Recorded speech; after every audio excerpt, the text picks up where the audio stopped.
السلام علیکم جی، میں ہوں عبدالرؤف خان۔ اور جیسا کہ آپ جانتے ہیں کہ پاکستان آج نیوزی لینڈ سے بھی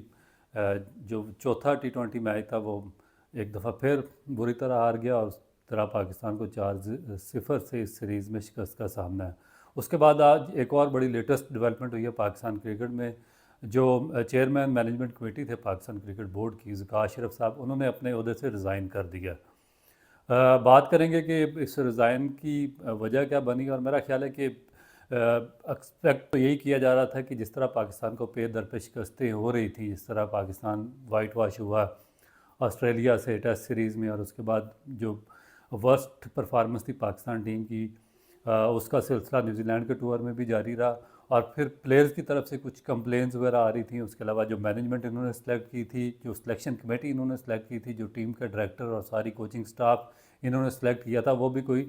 اچھا ڈیسیژن ثابت نہیں ہوا۔ کچھ ان ایکسپیرینس قسم کے لوگ تھے جو کہ ایلیجیبل نہیں تھے اتنے بڑے بڑے عہدوں کے، ان کو بڑے عہدے دیے گئے اور پاکستان ٹیم کے ساتھ لگایا گیا۔ تو ایک تو یہ ایک بڑی وجہ تھی جس کی وجہ سے بہت زیادہ پریشر ان پر کریٹ ہوا، کیونکہ ان کو ایکسٹینشن دی جا رہی تھی پیچھے۔ ایشیا کپ سے پہلے ان کو ایکسٹینشن دی گئی، پھر ورلڈ کپ میں بڑی ناقص پرفارمنس رہی پاکستان ٹیم کی، اس میں انہوں نے انضمام الحق کو چیف سلیکٹر بنایا۔ اور میرا خیال ہے کہ سب سے جو اس میں اہم رسپانسبلٹی تھی وہ ذکاء اشرف کی تھی، کیونکہ جب کسی بھی آدمی کے کانفلکٹ آف انٹرسٹ ہوں تو آپ اس کو اتنا بڑا عہدہ نہیں دے سکتے، اور یہ جانتے بوجھتے یا تو ان کو اس چیز کا علم نہیں تھا، یا پھر وہ پاکستان کرکٹ کے جو معاملات تھے اس سے اتنے زیادہ بے خبر تھے کہ ان کو اطلاع نہیں دی گئی کہ انضمام الحق کی اپنی کمپنی اور جو پلیئرز بلیک میل کر رہے ہیں ان کے بھی اپنے ٹیم کے انٹرسٹ ہیں، اور ان کو بلیک میل کیا گیا، اور اس طرح اپنی مرضی کی ٹیم ورلڈ کپ میں سلیکٹ کروائی گئی، اور اس کے بعد جو رزلٹ آیا وہاں پر وہ انتہائی بری طرح پاکستان کی شکست کے صورت میں سامنے آیا۔ اور ڈیورنگ دا ورلڈ کپ انضمام الحق کو ان سے ریزائن لیا گیا، اور پھر ان کے بارے میں ایک کمیٹی بنا دی گئی جس کا تاحال فیصلہ آنا باقی ہے۔ اس کے بعد پھر ایک اور اس سے بھی بڑا رانگ ڈیسیژن لیا گیا جب وہاب ریاض کو چیف سلیکٹر بنا دیا گیا، اور میرا نہیں خیال کہ وہ اس بڑے عہدے کے کو سوٹ کرتے ہیں یا وہ اس قابل ہیں کہ ان کو اتنا بڑا عہدہ دیا جائے، کیونکہ ایک تو ان کی پولیٹیکل انٹرفیئرنس ہے جس کی وجہ سے پاکستان کی جو پبلک کی ایک بہت بڑی تعداد ہے ان کو ناپسند کرتی ہے۔ اس کے باوجود، اور دوسرا وہ پشاور زلمی سے کھیلے تھے اور بابر اعظم ان کے کیپٹن تھے، اور ان کو چیف سلیکٹر بنانا میرا خیال ہے کہ ایک بہت ہی ایک ایک ایک ایسا ڈیسیژن تھا جس نے ان کے جو باکس تھا اس میں آخری کیل ٹھونکا۔ اس کے بعد وہاب ریاض نے اس سے بڑے بلنڈرز کیے، انہوں نے سلمان بٹ کو اور کامران اکمل کو سلیکشن کمیٹی میں شامل کیا، اور یہ وہی ایک گروپ تھا جو آپ کو یاد ہوگا کہ 2010 میں جوا سکینڈل ہوا تھا انگلینڈ میں، جس میں مظہر مجید جو مین کردار تھے، اور انہوں نے پاکستان کے کچھ پلیئرز کو اپنے پے رول پہ کیا تھا، اور اس کے ذریعے پاکستان کی پوری دنیا میں بدنامی ہوئی تھی، اور اس میں بھی ان تینوں کے نام شامل تھے جو کہ سلیکشن کمیٹی میں ڈالے گئے۔ اس کے بعد ایک بہت بڑا پریشر آیا پاکستان کی گورنمنٹ پر، پاکستان کی عوام کا، کہ آپ نے کس طریقے سے ایک سزا یافتہ جیلڈ شخص کو سلیکشن کمیٹی میں شامل کر دیا، جس کی وجہ سے پاکستان کی بہت بڑی بدنامی ہوئی۔ تو پھر پاکستان کی گورنمنٹ کو انٹرفیئر کرنا پڑا، اور اسی شام کو سلمان بٹ کو سلیکشن کمیٹی سے نکال دیا گیا۔ مگر اس سے بھی جو بڑا کوسچن مارک یہ تھا کہ آپ دیکھیں کہ پاکستان کی ٹیم ہے، اور پاکستان کی ٹیم 4 صوبوں پہ کنسسٹ کرتی ہے، آزاد کشمیر، گلگت بلتستان اس کا حصہ، مگر سلیکشن کمیٹی صرف ایک صوبہ پنجاب سے، اور پنجاب کا ایک زون لاہور ریجن، اور لاہور ریجن کا ایک ٹاؤن ہے ماڈل ٹاؤن، اس میں سے 3 بندوں کی سلیکشن کمیٹی بنا دی گئی، اور یہ ایک ایسا بلنڈر تھا جس کا میرا خیال ہے کہ کوئی توجیہ پیش نہیں کی جا سکتی۔ اس کے بعد ڈائریکٹر کی پوسٹ پہ حفیظ کو اپوائنٹ کیا گیا، اور اس کے بعد اس کی جو پوسٹ ایڈورٹائز کی گئی جس میں تعلیم کا کہیں نام و نشان نہیں تھا، کیونکہ جب آپ اتنے بڑے ہائیسٹ لیول پر کسی کو ڈائریکٹر اپوائنٹ کرتے ہیں تو ڈیفینیٹ اس کی ایجوکیشن بہت ہی اعلیٰ معیار کی ہونی چاہیے، یا تو اس پہ اس کی ڈگری ہونی چاہیے ایم فل کی یا پی ایچ ڈی کی ہونی چاہیے، کیونکہ یہ ساری ایجوکیشنل فیلڈز ہیں، اور اس میں ایجوکیٹ کرنا پڑتا ہے پلیئرز کو، اور ساری اسائنمنٹس وغیرہ تیار کرنی پڑتی ہیں، اور ڈیولپمنٹ کا پورا ایک کام کرنا پڑتا ہے۔ اس کے بعد انہوں نے جتنے بھی ان کے دوست تھے، جس طرح عمر گل تھا، سعید اجمل وغیرہ کا کوئی کام نہیں تھا وہاں پر۔ آسٹریلیا میں کسی اسپنر کو ہم نے آسٹریلیا میں نہیں کھلایا، مگر سعید اجمل کو ساتھ لے جایا گیا۔ پھر عمر گل جیسے ان کو بھی بالنگ کوچ بنا دیا گیا، پھر یاسر عرفات کو پکڑ کر باہر سے لایا گیا، ان کو پاکستان ٹیم کا کنسلٹنٹ بنا دیا گیا، اور اس کے بعد پھر جو جونیئر ٹیم ہے اس میں اس سے بڑے بلنڈرز کیے گئے۔ چیئرمین نے اپنے بھتیجے کو بالنگ کوچ لگوا دیا، ہارون رشید کو ایک بھائی ہیں وہ بالنگ کوچ وہاں پر اکیڈمی میں لگے ہوئے ہیں. پھر معین خان کے جو بھائی ہیں ان کو ندیم خان ان کو ڈائریکٹر اکیڈمی سے لگا دیا گیا. پھر جنید ضیاء جو توقیر ضیاء کے بیٹے ہیں وہ آپ کے ڈومیسٹک کرکٹ کو چلا رہے ہیں. اس طرح بے شمار ایسی اپوائنٹمنٹس تھی جو کہ نیپوٹزم پر بیس کرتی تھی اور جن کا کوئی وجود نہیں تھا, جو پاکستان کرکٹ کے لیے انتہائی نقصان دہ ثابت ہوئی.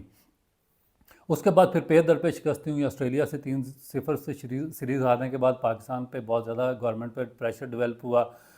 مگر پھر تھوڑا سا ان کو لنگر آن کیا گیا. اور اب جب پاکستان کی ٹیم نیوزی لینڈ سے 4-0 سے سیریز ہار گئی تو پاکستان کی جو گورنمنٹ اور پرائم منسٹر آف پاکستان جو کہ پیٹرن ان چیف ہیں پاکستان کرکٹ بورڈ کے, میرا خیال ہے کہ ان کا صبر کا پیمانہ لبریز ہو گیا اور انہوں نے آئی پی سی منسٹری کے تھرو ذکا اشرف کو پیغام بھیجا کہ آپ ریزائن کر دیں. اس میں ہونا کیا تھا, اگر یہ لنگر آن کرتے رزسٹ کرتے تو پھر معاملات کورٹ میں جاتے اور کورٹ میں جا کر پاکستان کرکٹ کی بہت زیادہ بدنامی ہوتی, کیونکہ آپ نے دیکھا ہوگا کہ کچھ عرصہ پہلے انٹرنیشنل کرکٹ کونسل نے سری لنکن کرکٹ کی رکنیت جو تھی وہ معطل کر دی تھی, اور اس کی وجہ بھی تھرڈ پارٹی انفلوئنس تھا. تو آئی سی سی کا جو رول ہے اینڈ ریگولیشنز ہیں اس کے مطابق تھرڈ پارٹی جو انٹرفیئرنس ہے وہ کسی صورت بھی ناقابل برداشت ہے. آپ پاکستان کرکٹ بورڈ اور آئی سی سی کے مابین ڈائریکٹ روابط ہیں, اور جب تھرڈ پارٹی کی انوالومنٹ ہوگی کرکٹ کے معاملات میں تو آپ اس کو معطل کر سکتے ہیں. تو یہ ایک تلوار لٹکنے لگی تھی پاکستان کرکٹ کے اوپر, مگر اس پہ ذکا اشرف کو پیغام دیا گیا تھرو آئی پی سی منسٹری کے کہ آپ ریزائن کر دیں, اور انہوں نے آج ریزائن کر دیا. اب مسئلہ یہ کہ کیا ذکا اشرف کے ریزائن کرنے کے بعد پاکستان کرکٹ کے معاملات سموتھلی حل ہونے شروع ہو جائیں گے؟ تو میرا خیال ہے کہ اس کا جو آنسر ہے وہ نو ہے, کیونکہ کافی عرصے سے ایک میوزیکل چیئر کا کھیل چل رہا ہے. کبھی رمیز راجہ آتے ہیں, کبھی احسان مانی, کبھی وسیم خان کو لایا جاتا ہے, پھر ذکا اشرف کو, پھر نجم سیٹھی کو. کیونکہ جو چیئرمینز ہیں, جس طرح نجم سیٹھی کو پاکستان مسلم لیگ نون نے نامینیٹ کیا تھا, ذکا اشرف کو پیپل پارٹی نے نامینیٹ کیا. اسی طرح جو پی ٹی آئی ہے اس نے پہلے احسان مانی جو کہ شوکت خانم کے بورڈ آف ڈائریکٹرز کے ممبر تھے ان کو نامینیٹ کیا. پھر وسیم خان کو باہر سے لایا گیا جنہوں نے اپنے یہاں پر سی وی مضبوط کیا, اور پھر اس کے بعد آئی سی سی میں انہوں نے جاب لی. اسی طریقے سے جتنی اپوائنٹمنٹس کوچنگ سٹاف کی ہوتی ہیں وہ بھی اسی طریقے سے کہ وہ پاکستان میں آتے ہیں, اپنے سی وی اسٹرانگ کرتے ہیں اور باہر نکل جاتے ہیں, بینیفٹ لیتے ہیں, پیسہ بناتے ہیں, اور پاکستان کرکٹ اسی جگہ پر کھڑی ہے. کیونکہ پاکستان کرکٹ جب تک اپنے پاؤں پر کھڑی نہیں ہوگی پاکستان آگے پروگریس نہیں کر سکے گا. اپنے پاؤں پر کھڑے ہونے کے لیے جب تک ہمیں غیر ملکیوں سے چھٹکارا حاصل نہیں کرتے ہم آگے پروگریس نہیں کریں گے. اگر آپ نے کوچز وغیرہ بنانے ہیں یا کوئی باہر سے لوگ لانے ہیں تو کم از کم اپنے کمپیٹنٹ لوگ ان کے ساتھ آپ کو رکھنے چاہیے تاکہ وہ سیکھ کر پاکستان کرکٹ کو اوپر لے کر جائیں. اگر آپ ان پہ پیسہ بھی سپینڈ کرتے ہیں تو کم از کم پیسہ آپ کے کنٹری میں ہی ریوالو ہونا چاہیے, اس کے بعد ہی آپ آگے پروگریس کر سکتے ہیں, اپنی پریپریشن مکمل کر سکتے ہیں. آپ کا گراس روٹ کا ڈھانچہ بالکل ملیا میٹ ہو چکا, آپ کا انفراسٹرکچر ختم ہو چکا, آپ کا اسکول کالج یونیورسٹی کی کرکٹ بالکل ختم ہو چکی ہے.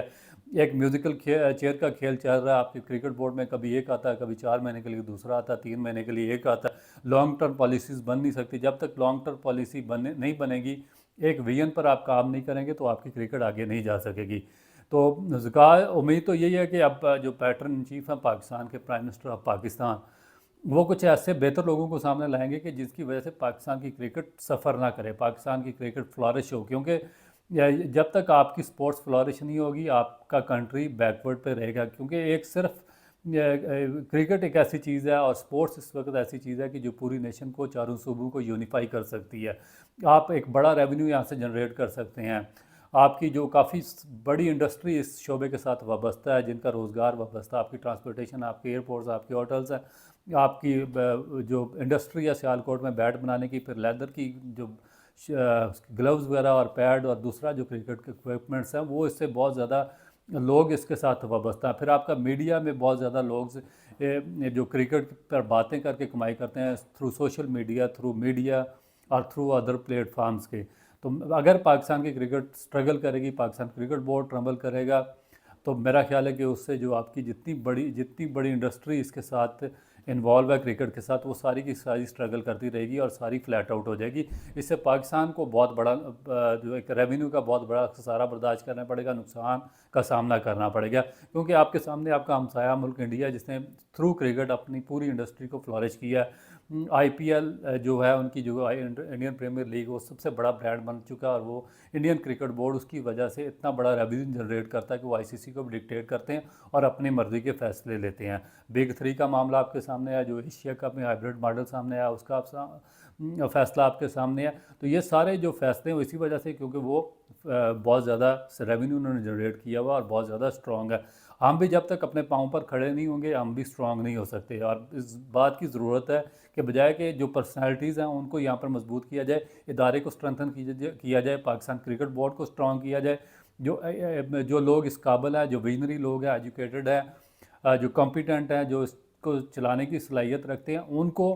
پاکستان کرکٹ بورڈ میں لایا جائے۔ اور وہ آگے آ کر بھی اگر ان کو لانے کا مقصد یہ ہے کہ جو آگے وہ تقرریاں کرے وہ بھی میرٹ پر بیس کرے، یہ نہیں ہونی چاہیے کہ آپ اپنے رشتہ داروں کو oblige کرنا شروع کر دیں۔ آپ کچھ پاکستان کے جو سابقہ پلیئرز ہیں جن کی کوئی ایجوکیشن کوئی کوالیفیکیشن اس فیلڈ میں نہیں ہے، ان کو بڑے بڑے عہدوں پر لگانا شروع کر دیں، ان میں پیسوں کی بندرماڑ شروع کر دیں، پھر ٹیم میں نیپوٹزم شروع ہو، پھر ٹولیاں بننا شروع ہو جائیں، پھر مختلف گروپس بننا شروع ہو جائیں، اور پھر آپ آپ پی ایس ایل کا آپ کا 8واں یا 9واں ایڈیشن ہے مگر آپ کی ڈیولپمنٹ بالکل 0/0 ہے گراس روٹ پر۔ تو اب ان کو میرا خیال ہے کہ ٹائم ہے کہ بہتر فیصلے کرنے ہوں گے اگر پاکستان کی سپورٹس کو آگے لے کر جانا ہے، کرکٹ کو آگے لے کر جانا ہے۔ تو اب دیکھتے ہیں کہ جو پرائم منسٹر آف پاکستان ہے وہ کس کو نیا مینجمنٹ کمیٹی کا چیف منتخب کرتے ہیں، کیونکہ پیچھے الیکشن تو کروا نہیں سکے، نہ نجم سیٹھی کروا سکے، نہ زکا اشرف کروا سکے، نہ آپ کا گورننگ بورڈ بن سکا، اور جو آپ کے باقی مسائل ہیں کرکٹ کے وہ بھی ابھی جوں کے توں ہیں،